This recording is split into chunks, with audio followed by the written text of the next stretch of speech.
Sir আসলে আমার একটা ছেলে আছে, ওই সকাল থেকে কিছু খায় নাই। এই করমডালে বাসে গেছি, রাস্তায় গেছি, কেউ করমটা কিনে নাই। আমি যদি 10 টাকা করমটা কিনে নেন, আমার সংসারটা খায় বাঁচবো।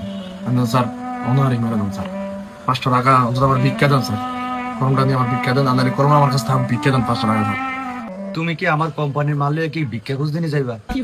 আমি কি ভিক্ষুকের চাকরি নিয়ে এনে দিতে আইছি? আচ্ছা, তোমরা আর প্রশ্ন করে লাভ নাই। তোমরা এমন একটা কাজ করে আমাকে দেখাও যে আমি তোমাদেরকে চাকরিটা দিতে বাধ্য।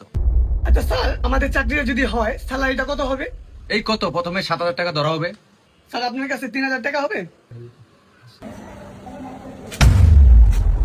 পরের মাসের স্যালারি থেকে কেটে নিন। স্যার আমার তো চাকরি হবে, এটা আমার একটা আইডিয়া আছে। এই জন্য আমার প্রথম মাসের স্যালারি থেকে আমি টাকাটা ছিঁড়ে ফেললাম। ওয়াও, কি ট্যালেন্ট ছেলে। আর মা, তুমি চাকরি কনফার্ম? তাহলে স্যার আমরা তোমরা বাদ, তোমরা ভিক্ষা খোঁজো আর কলম বেচো, যাও।